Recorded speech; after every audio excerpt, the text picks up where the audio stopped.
All right, let's go ahead and get started.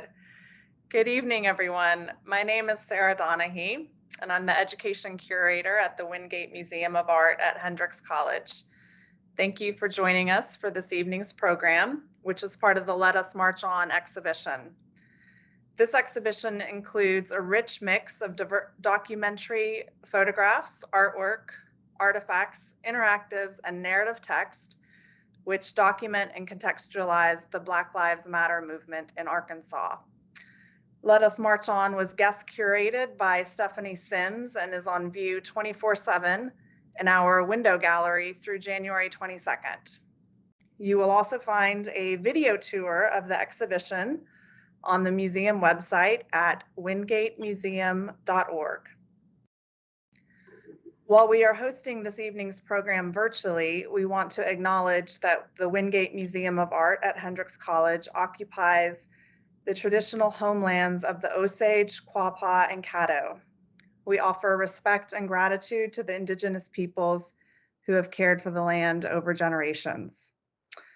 While I introduce our guests for this evening's conversation, I'd like to share some photographs of the art on 7th Street near the rail overpass close to the Whitewater Tavern in Little Rock.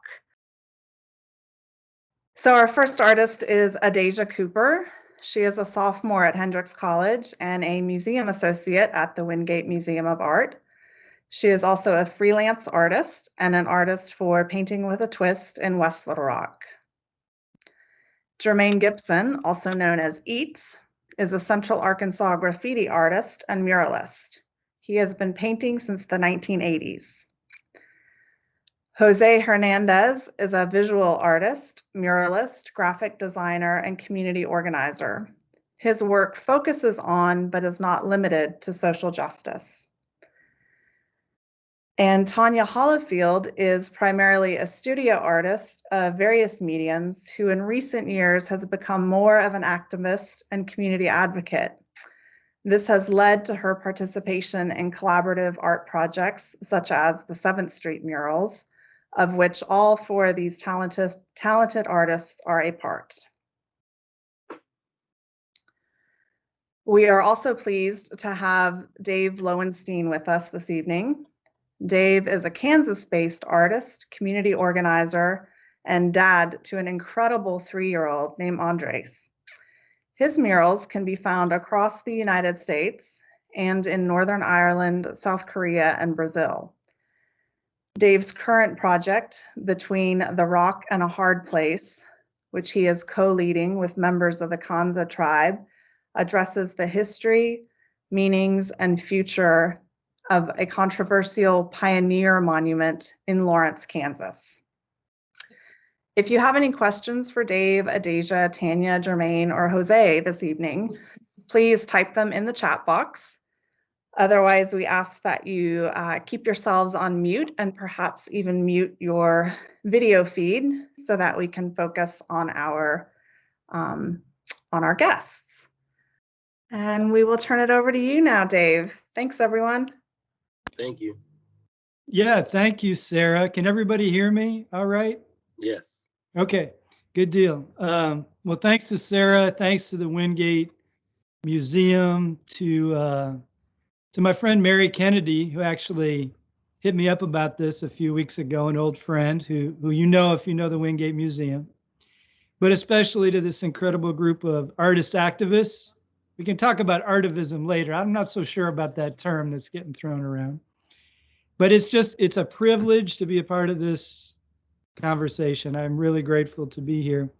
I also want to recognize, as Sarah mentioned, this remarkable exhibition, Let Us March On, which this panel tonight is a part of. I only wish I could be there to see it for myself. I was over there at Hendrix, what was it? It was almost a year ago, last January, right at the beginning of February. So when things calm down a bit, I'll come back.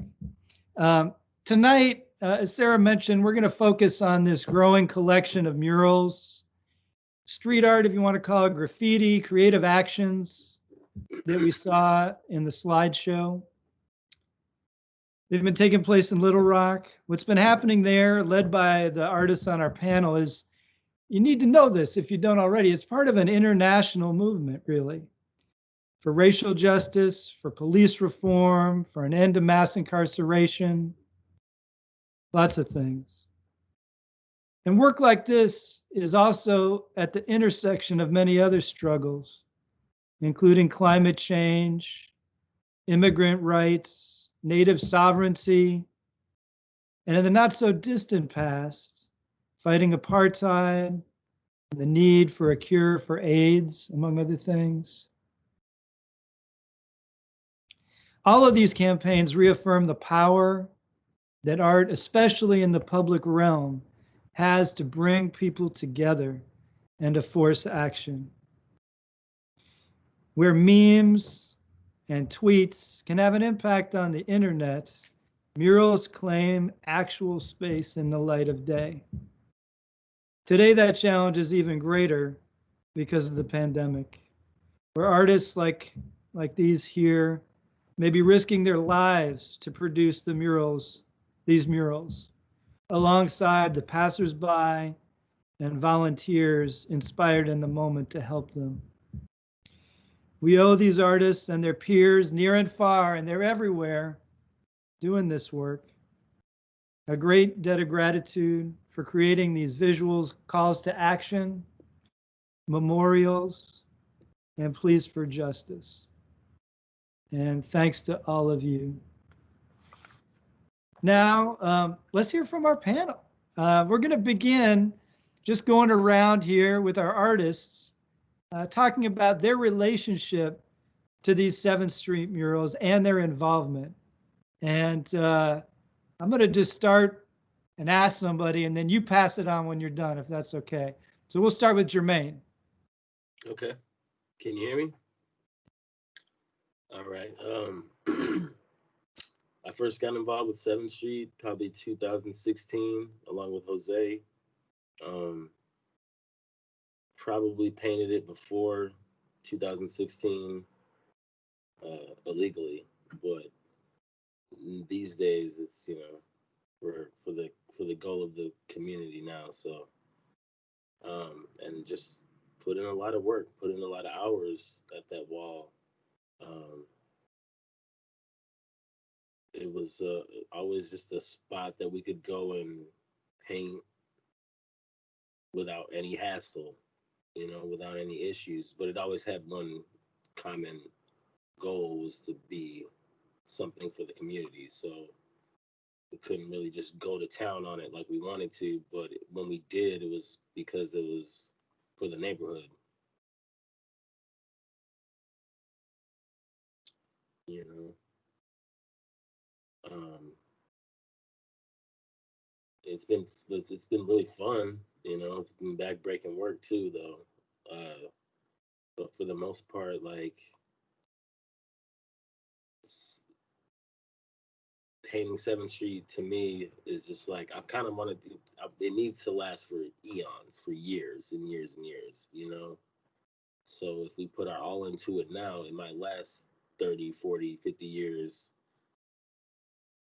You know, it'll fade, but it'll still be there. You know what I'm saying? So that legacy of putting in work in this generation, in this day and age, for it to be able to last 30 to 40 years, where other people can see it and kids can grow up driving past it, in this city, is big.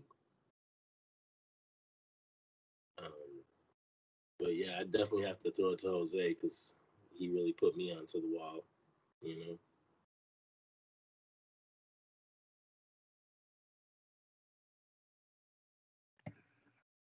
You see me now? Yeah. All right. Jose here. I got invited to paint 7th Street through Peace Week on 2016. Probably been painting that wall since 2010 when I moved to Little Rock. Before any of this, there was already people painting there, like Derek. He painted the first MLK there. I know 3 years people have been painting that wall forever, since before I got there. In 2016, we got invited to paint through Peace Week. They told me to paint about peace. It was a very difficult year, and I told them that we couldn't paint about peace before justice, so we decided to paint about justice before peace. And that year, before that, um,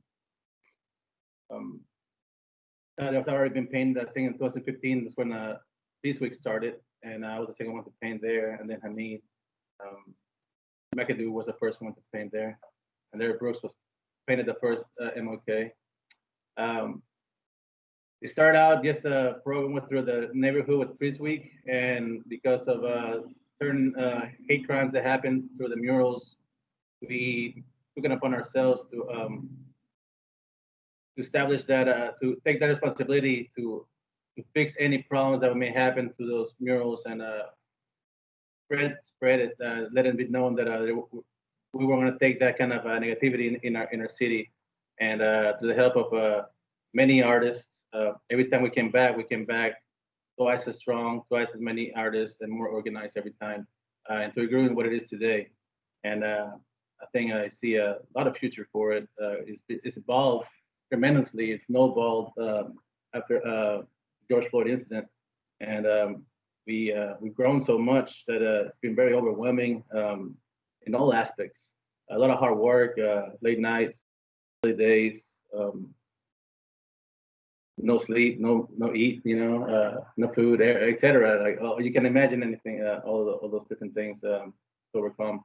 I think it's an important thing to do because it sparks a dialogue with the community, and that's really our main purpose as artists, as a muralist, as a public artist, is to spark that dialogue with the community and to tell those stories that aren't being told, because those are our stories. As a Mexican immigrant here, black man, black woman, gay, whatever you may be, those stories needs to be told. And people that are writing the history books aren't writing those stories, so it's our responsibility to do it as musicians, writers, artists, poets, whatever you may have. That's our role in society that we should take, and that's been done in history throughout time with all civilizations. So I think it's important to recognize that responsibility and teach that to upcoming artists. And maybe Tanya can tell you more about 7th Street and all that. Okay. Yeah, yeah. Okay. I came on also in 2016. It was a call out for people, the community, to come and paint with Jose on his mural, and I had not painted on a wall. So basically, I was given a brush and kind of didn't know what to do, and I put some, did a little bit of background help on it. I was just being part of it at the time. And after that, I continued to work, and I didn't put my artwork on there till this year, but I raised money. I watched it grow. I organized collaborative works where at Peace Week and some events. And then I wanted to pay after I watched them in 2019. Jermaine, Jose, Milk Dad, who else? There's some others that were on that. A group painting on a big part of the wall. I think I could do this, and I wanted to. So this year, when it really took off, I got to be part of it, and it was like the seeds were planted by Derek Brooks and the Arkansas Coalition for Peace and Justice, and it was just a little piece every year. This year, the two graffiti artists here, Jermaine and Jose, because of their ability to go rogue and just do it, it exploded, and people came down, and watching it grow and become so organic was extremely exciting. And for somebody that hasn't been part of that, I can't tell you how exciting it is to watch it and watch the people come be part of it, and artists coming down and wanting to be part of it. Yeah, and Adasia, our new young one. So I started with 7th Street in September of this year, and I was offered a spot by Jose, and I was so nervous. It was my first mural. Never worked on anything bigger than 30 by 40 inches. So seeing this wall was really intimidating, but the entire community, 7th Street community, was really supportive, and even events that happened afterwards, it was always a loving environment. So um I just can't wait to further along, this journey with 7th Street. I also have another mural that I'm working on, and just all the events that we have. Of course, like social distance, but all the events, and it's a really, really loving environment. So really excited to be a part of it. Awesome. Thank you all. That gives some great insight for me, especially not being from around there, about how this all came together and what roles you've been playing. Um, so let's dig a little deeper. And I think Jose was really hitting on this pretty hard. What ways do you feel that art, especially public, there's this thing about it being out in public. How can that kind of art have an impact on social movements and protests? Like this is, definitely it's got to have an impact because it's happening everywhere. But what are the ways that you feel or that you see that you've experienced its impact on these social movements, on these protests? And anybody, you just go for it. I'll go ahead and start with that. I think art's been a part of every movement since movements began. Since we were riding on caves, propaganda has always been a part of every social movement, good, bad. You may have artists work. Artists get to be in every aspect of society, and we have that power to communicate any idea, and that's our role. It's important to take a stand on the issues that need to be talked about in our community, and the way, especially with social media now, social media and public art and all those different things working together. Because for the internet, all you have to do is like posters, murals, whatever. But the thing about public art is that it breaks down all the barriers of race, how much money you have, what creed or what background you are. All you have to do is walk in the street or pass by it, and you will see it. And that's what's important about it. You don't have to go to any gallery or museum or be a part of any elite group or any of that. And that's the importance of public art, because that reaches all masses, anybody that passes by.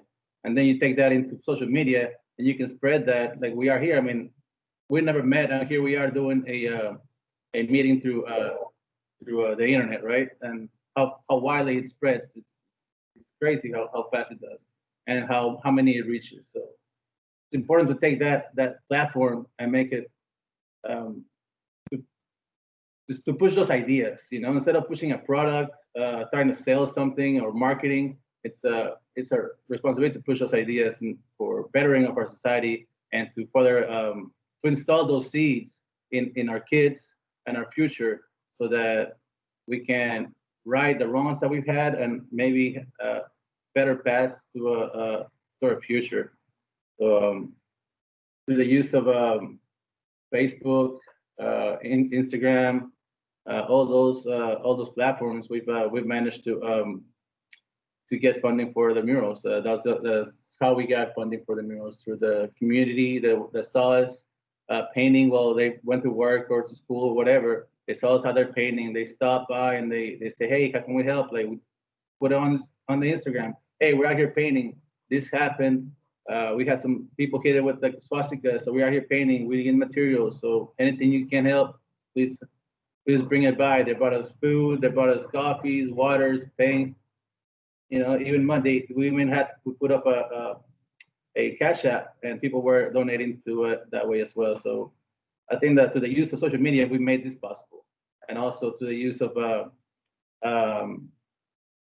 do you call it, Vanguard, like graffiti ways to start this take back our streets, and put color to it, and put up a message that's important, not just gray walls of concrete that when you walk by them, it seems like a hallway, like you're in an institute, which is not. It's our city. So we need to make our city how the people are, lively and colorful and positive. So I think that's the way in which we've impacted and help out with the media. So.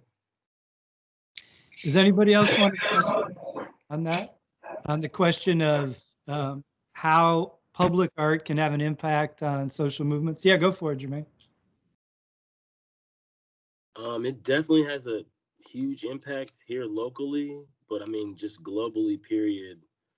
Being able to, like Jose said, walk along a street or walk along an alley that's allocated for artistic, you know, free reign kind of thing, definitely is very huge now. You know, little cities that were afraid of people using spray paint to paint, murals with permission.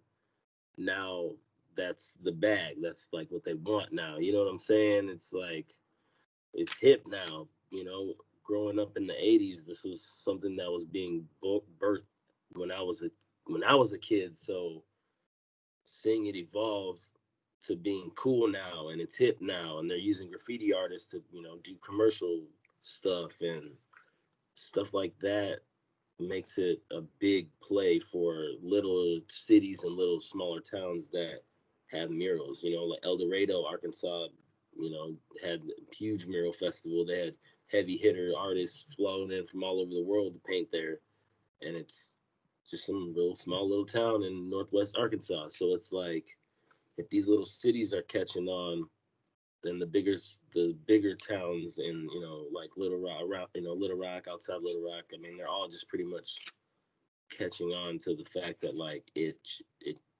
if somebody sees it, it could change their day. You know, like if they're walking past the bike trail and they see a public mural, that mural could change their day. They take a picture of it, they send it to their kid. You know, like it could literally change somebody's day. So the more color that's around the city and the more art that's around the city is, I mean, it's uplifting the city unknowingly, kind of, you know. So Tanya, you had some thought on this as well?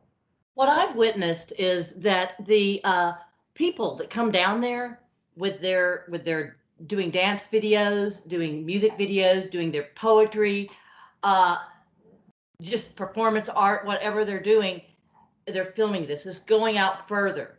So what is there? Everybody comes down there and they all own it.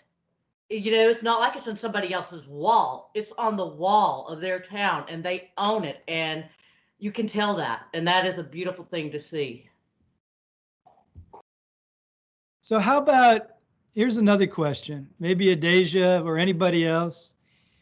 This is a particular place in Little Rock. I don't know it. I need to go, obviously. I've only seen pictures and videos. But how does this particular place influence the meaning of these murals, who gets to see them, and how they're cared for? What is it about that place? Why did it happen there? And why is it important?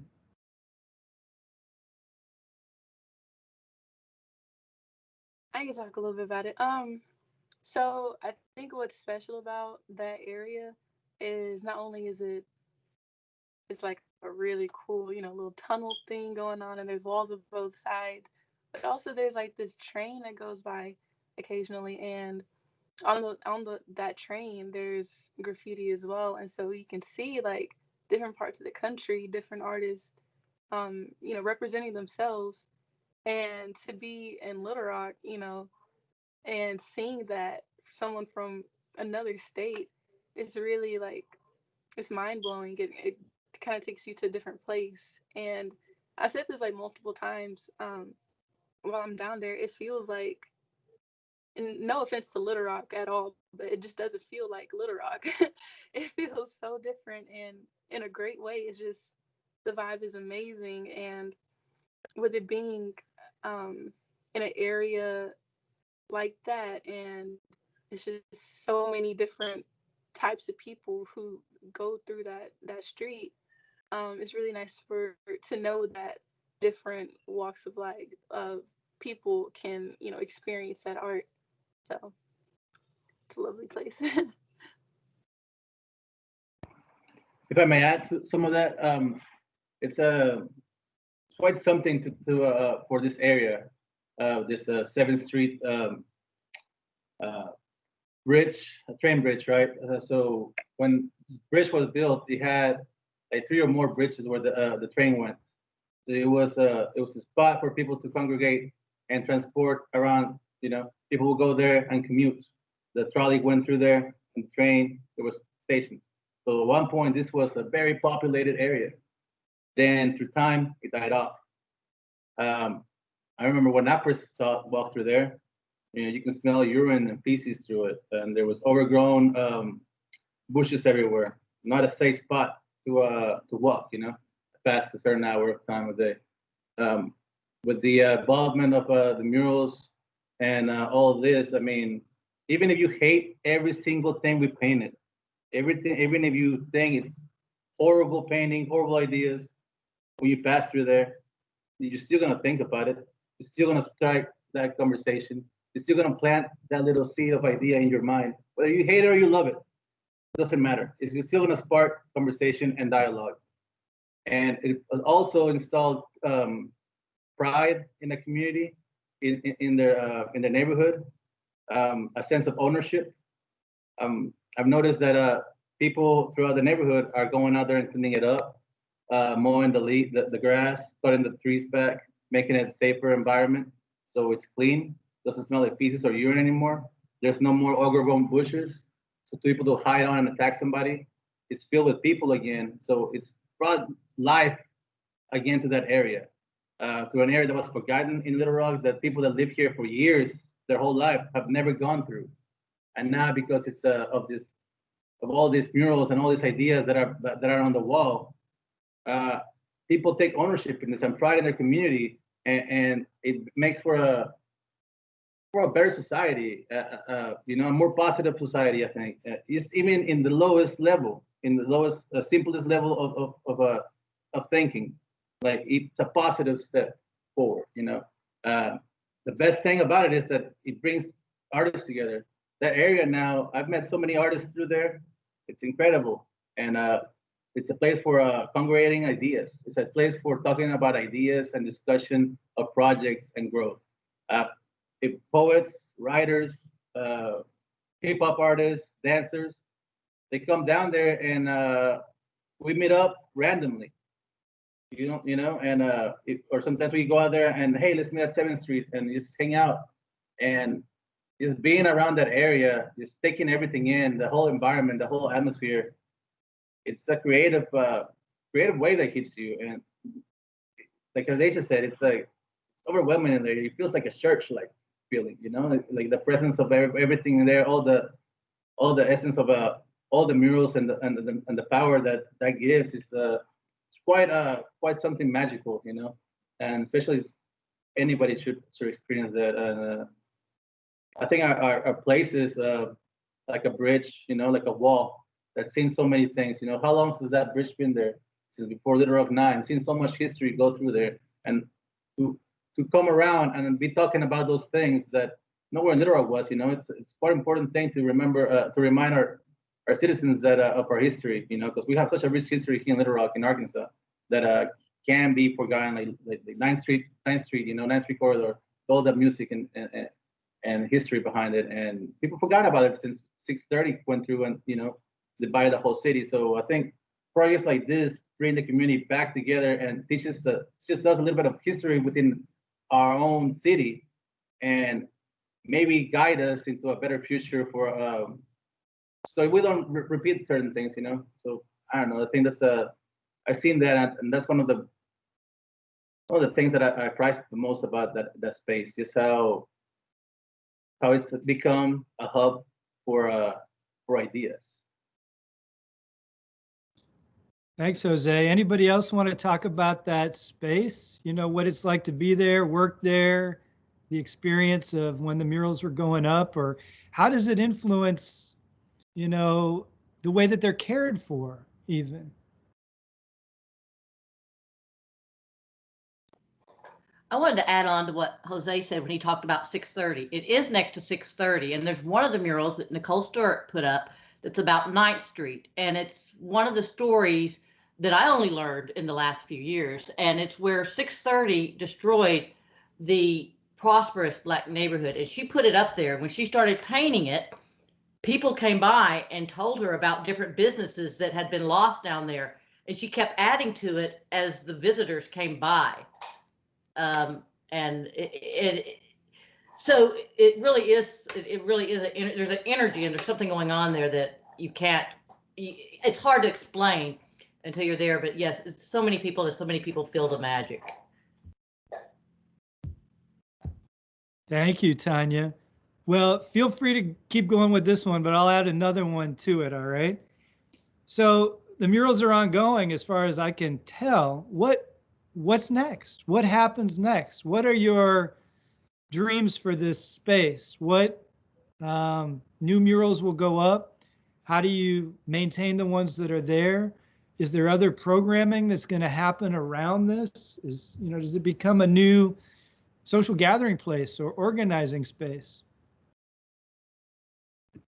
Yeah, so like we were saying, it's evolving to some as for a hub, right? And yes, we are running out of wall to paint on, but that's okay though, because those walls are going to be painted, they're going to be taken care of. Um, we've been donated some clear coats, so they're going to last for a long time and be clear coated, and we monitor them regularly. So if anything happens, we take it up on ourselves to go fix any problem that could happen. For the future, we see we've already have we close down the streets on both ends, and like an art market type thing. So we see in the future a place for gatherings for artists to come in and sell their arts, their creations, for people to come and play and learn, like have workshops, um, celebrate different customs, like we just had a Day of the Dead festival there, and so we celebrated that festival in November 2nd, November 1st. I'm sorry, and so that was something great, and we something that keeps growing because we've done 3 of those events, and every one's been different. We've had a showcasing of Latino movies from local in Arkansas. We had people out there skateboarding, uh, food, painting, all kinds of different things, and it's such a positive thing to see like the whole community get involved and just play, just have fun and play, enjoy, walk around and look at the murals, and maybe they want to paint the mask, they can, or they want to get some food or whatever, and have poets say poetry about it. Um, so we see in the future a more of an organized art market type of events with workshops for the community and to provide certain things as well as more murals projects. I think 7th Street's only the start because there's so many neighborhoods throughout Little Rock and throughout Arkansas and the United States that need this type of love, and to be especially like in trouble areas where they maybe not get the grants like downtowns, like they get all the best grants and all the big murals, but maybe like a place that needs it, but nobody shines any light on it. Maybe we can help with putting a mural, so maybe the city will look into this area and hey, they realize, hey, we need lighting on this area so kids can get to school earlier or when they come back from a night, or maybe we need another bus stop here because so many people live here and they'll, so using art as a tool to point out different problems in our community so they can focus on it and then maybe have a better resolution towards. So that's kind of like the thing we're going towards. So Adasia, you're just getting started doing murals, right? I think. Yes. So Yes, how sir. do you see, your, development as an artist, through this project, and does it make you imagine yourself in a new way? Like, what's next for you? Ooh, so yeah, the first mural, it was definitely like a huge turning point in my art career, I would say. Um, and from that experience, I definitely do want to continue making art, definitely making murals. I think it's a great way to put life back into city or just speaking life into different messages. And as far as 7th Street, yeah, like I would love to just not even just paint, but just to hang around there because the energy is just amazing. And um, I'm just trying to think of like different future events that we can do, like when the walls eventually fill up. maybe we can paint the streets. I don't know, just something to keep it going because I really love it there, and it's just taught me so much. And the people are just like the best part, in my opinion. So I'm really just thankful to be a part of it. Really thankful. Thank you, Deja. And folks jump in, but we have a question. It's actually from Mary Kennedy, who you know through the Wingate Museum. She asked, what has been the city's response to the murals? Have they supported what's been going on? I mean, for the most part, not really. I mean, it's not like they're not supporting us, but at the same time, they're not complaining about what's going on down there, you know? Uh, I mean, yeah, they have been, I mean, I guess during George Floyd, the chief of police came out and, you know, photo opportunity type stuff. But yeah, for the most part, I don't see anybody, city officials offering any type of help or anything. I mean, for the most part, it's been all us, you know, out of our own pockets. So uh, it'll keep moving like that. It's not like we need their money or we need their help. We got it figured out down there. So yeah. And Tanya, you have something?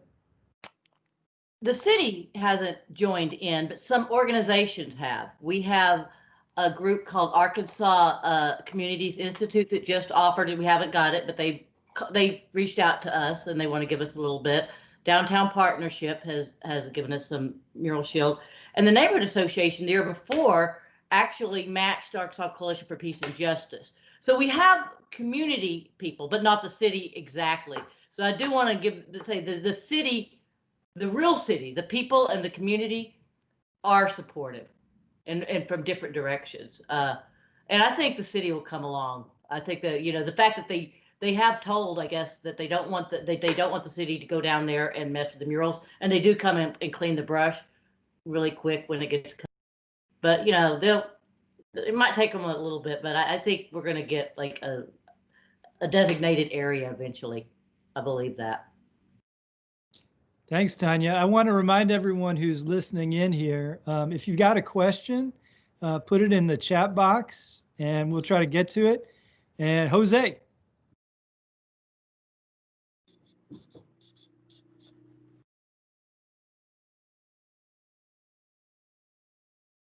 I think you're muted. Here we go. Sorry. Just to add what Tanya was saying, that we have been getting help from different organizations, and not necessarily the city, and it's more of a grassroots thing. And I think it's important to be a grassroots thing and be a non-organization in this kind of programs, because you can see where all the work goes and all the funders goes, and everything that is put into is put out of love. It's not out of political gain or any other type of thing. So the fact that it is grassroots, I think it's very important to point that out. And I think it can definitely grow into something more organized, and maybe something involved with the city. But in my opinion, I think it's best that it stays a grassroots organization, and that way it develops within the neighborhoods and the people involved in it, and not someone that's appointed to say, hey, you guys should be here, do that, because then all the message gets lost and filtered down and whitewashed, you know. So I think it's important to be and stay a grassroots organization.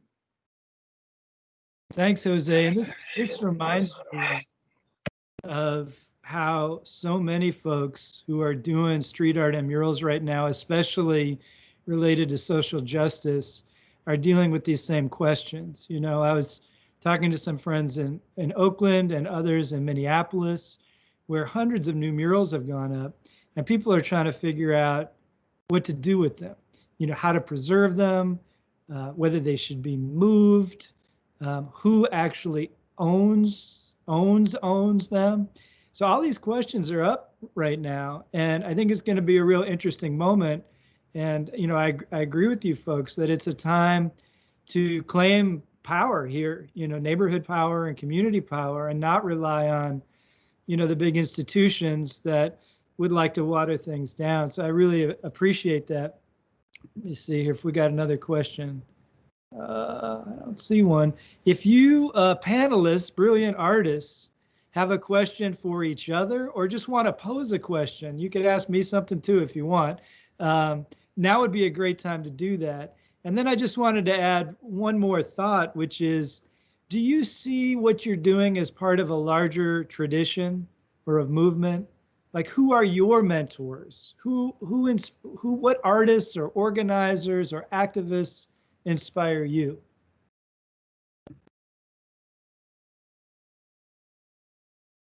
I'll go ahead and start. This is definitely a big movement for me, being a graffiti artist, growing up as a graffiti artist.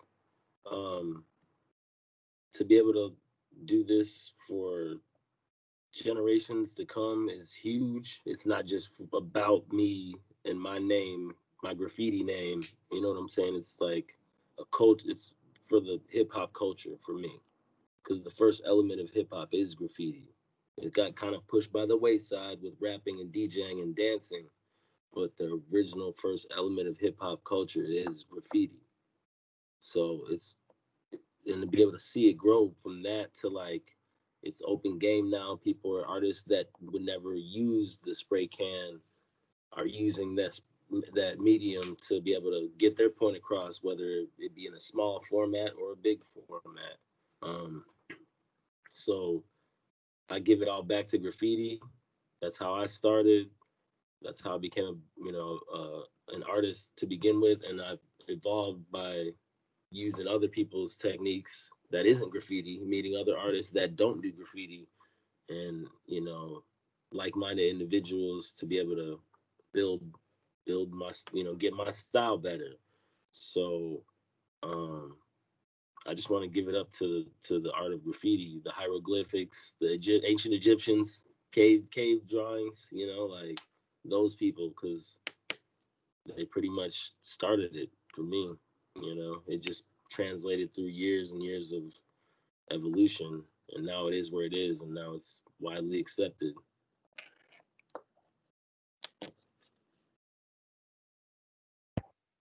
I go ahead and go.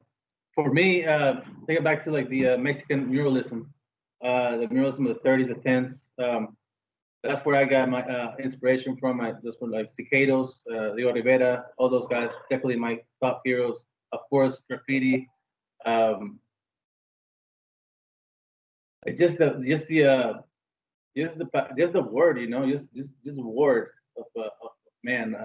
This the tradition of passing word of storytelling. That's really my main influence. Just being able to tell a story, just through either my name, an image, big mural.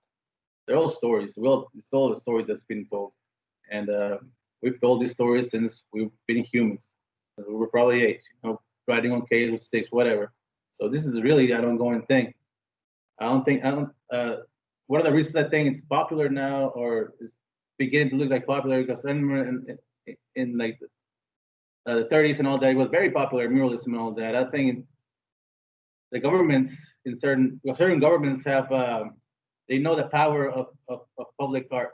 They know the power of an artist, so they mute us. They they push to the side. They put more importance on a logotype, on an advertisement. Why? Because they want the power. Because they want to control what you think. They want to control what you see. So just the power of storytelling and just going out there and putting what you want to say. That's my hero. That's what I live for. And just do what you have to do for it. And you got to put in the work. Put in the work, because it's the only thing that matters, really. What we're only here for a little bit of amount of time. In a long enough timeline, we're minuscule, next to nothing. So just leave a statement that really grows and really helps. Something positive. And that's why I do it. Right on. Tanya or Deja? And I'm also wondering, let me add one little piece to it. is there a mural idea that you have that you would like to do that you haven't been able to do yet?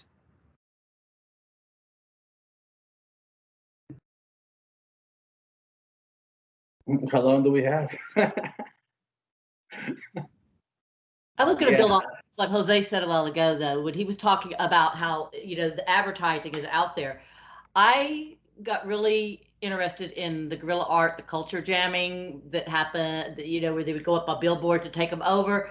And we're not doing that, but yes, apparently getting in public and putting the message out there, people wouldn't be putting these billboards up if they really didn't work. So I like the fact that we are putting a message out that is not commercial.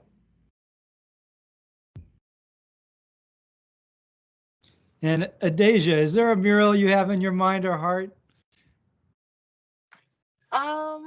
Yeah, a few.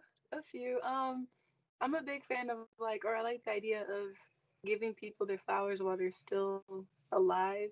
So paying tribute to people in our community. Honestly, even if they have passed on.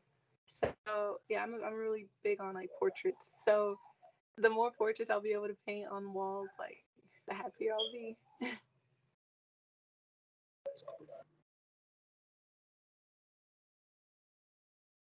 Jermaine, what about you? Yeah. I mean, I'm constantly always trying to paint everything. Little Rock's Little Rock's small, but they're still expanding. So there's always little nooks and crannies where I'm gonna put something somewhere, with permission or not. So uh, for the most part, yeah, big murals are the wave right now. So as well as working in restaurants, I'm trying to paint. I still gotta feed myself. You know what I'm saying? Still gotta take care of my kid and work a regular job during COVID and try to figure out how to live life.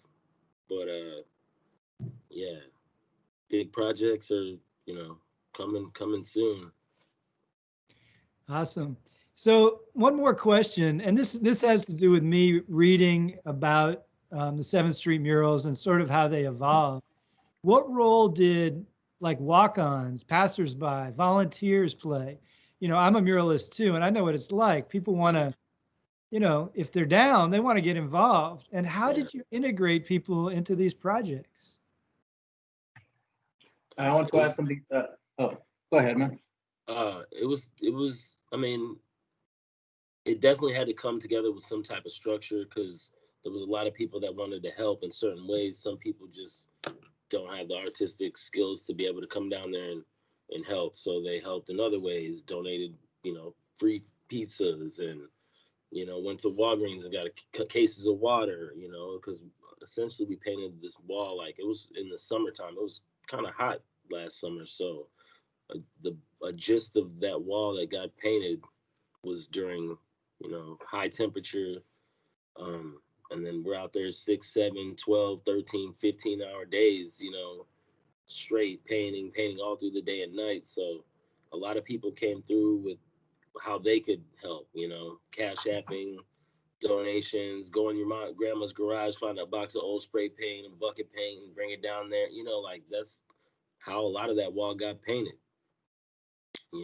So the community, anyone who donated to 7th Street, I tell them there's a color somewhere on this wall for you. It's dedicated to you, specifically for you, because you brought the paint. You brought the paint. Like people going out of their own pockets to buy paint for the wall.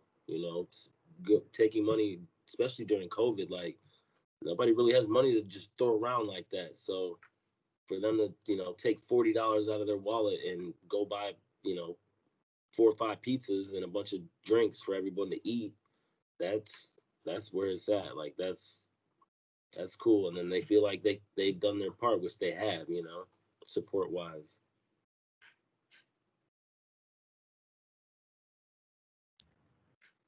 Anybody else on that, on working with volunteers and people who wanted to help? My projects that I've done and that I did one this year and the Arkansas Coalition for Peace and Justice is always to have some walls once a year that other people come together. And I did like a quilt, and I have 30 people that painted on it. Some were artists and some weren't artists. Some were just poets, just put their words on it. And so we're running out of the wall to do that. But yes, that's how I first did it, was just to walk on and participate. So we can't always do that, but sometimes we're able to like open up little spaces, even though they're not big for people. And we're almost getting towards the end here. We have one more question. Are there other places in Little Rock proper or in Central Arkansas that are ripe for murals, either because they need the love or because they need the message? Yes, this place is all over the place. Every neighborhood needs one. All over. Yeah. Every neighborhood needs one or Yeah. more. To track on the earlier questions, that's where we see more projects and stuff like that. I see more collaborations more than anything, like collaborations with not just muralists and artists, visual artists, but with musicians, poets, writers, video filmmakers. Why? Because we plan on documenting all of this, putting it maybe in a book and making a documentary video of it. So this is a collaboration of all kinds of people, of all kinds of talents, people that can organize, that can have resources or talents, like participate with talent, whatever talents they may have, which is either could be writing an email, bringing cameras, being a cameraman or a boom operator, or just being the person that goes and gets the water and the coffee and all that stuff and the pizza. He's a runner. Everybody can collaborate with everybody. As far as ideas comes, like that's why I said, like it's a hub for ideas. So all these ideas are being manifested in the space, and all these people are being brought together for a bigger reason than 7th Street, than all of us, individually, because so many projects are coming out of this place. Not just us, people that we haven't even met. They put in their music video for their project they've been working on. So it's an ongoing collaboration with the whole city, and with artists and thinkers alike.